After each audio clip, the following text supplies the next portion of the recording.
Yo, what's going on, guys? Frankietrades here, bringing you another new weekly watch list. First things first, before we dive deep into the video, don't forget to leave a like, comment, and subscribe to the YouTube channel. We're currently sitting at around 740 subscribers, so we're getting close to that 1,000 mark. Slowly but surely we'll get there, though. Hope you guys are able to push it up there. So let's go ahead and dive deep into the video. So first things first is ES. You guys know we like to start with our indexes here on this channel, so then we get a general idea of where the market's at and where we can base some of our trade ideas at. It's going to be a pretty short video. Don't see too much going on in the market, but that's besides the point. So if we put ES here on the 4 hour, you can see that we are currently sitting and breaking the 4 hour uptrend. You can see we respected it multiple times. One, two, three times, and then this fourth time we're actually breaking it now.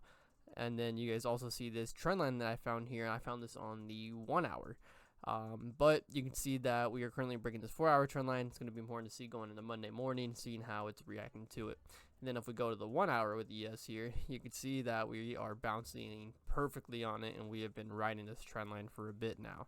So going into Monday, I'm going to be watching 4,500 and how we hold this level for the week. And then after that, I am looking at 4,480, then 4,450 afterwards on that. So that's pretty much it for that. Next up is NQ. Not too much going on at NQ, if I'm being honest. At this point, there's really no trend lines that could get in the way for us. So the only things I'm really looking out for is this 15,300 area on NQ. It is an important area, and it also created a double bottom here on Friday. So that's something to look forward into Monday in case it either breaks it or holds it, and seeing how it does at market open with that.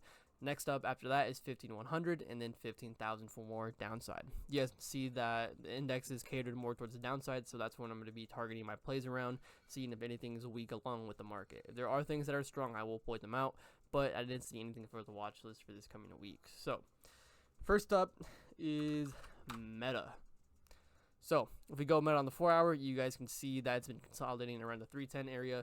The only thing that does suck about this is that if the market happens to gap down during pre-market, or I guess during this Sunday opening here in a few hours, and it tends to open down really, really low, or it's really weak, Meta's going to end up breaking in the morning.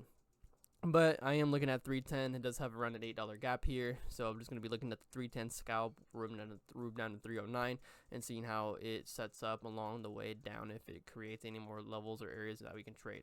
It is a pretty choppy area, so you do want to be careful. That's why I'm just keeping it short and simple, but it is a nice setup to look at as a main watch list. So second on the list, and almost the only other setup, is Tesla. Kind of the same setup that we have on Meta.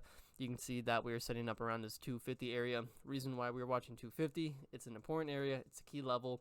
Tesla usually every 50 increments, or even every 10 increments even. I want to specify really the 50 increment levels on Tesla are really important.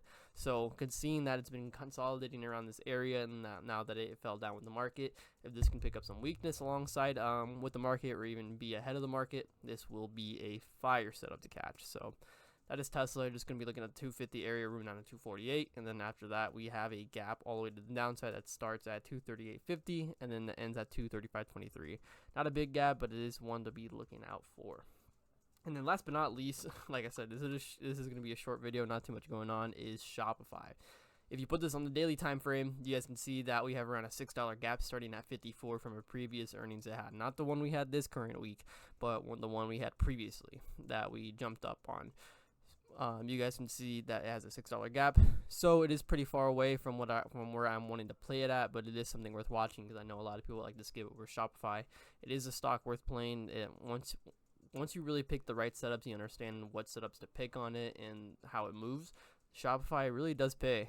You got to be patient. It's more one of those stocks that we kind of just have on the side and seeing if it ever sets up something. So I just casually look at it, and then I remembered looking at my chart. I saw the yellow lines. It said, "Oh, this has a gap. Someone to see how close it is." And we're only $3 away. Obviously, had a weak earnings, didn't do too well. So we're gonna be looking for some continuation this week and seeing how it's moving along with the market. So, but that being said, guys, that is pretty much it for the watch list. Like I said, not too much going on. Going to keep it short and simple with the indexes and with the stock watch list that I am watching. If anything happens to come up, I'll let you guys know through my social medias on Instagram, Frankietrades, or my Twitter at Frankietrades. So that being said, hope you guys enjoy the video. Before you leave, don't forget to leave a like, comment, and subscribe to the channel so we can get this channel to 1,000 subs. So with that being said, hope you guys enjoy your week, and peace.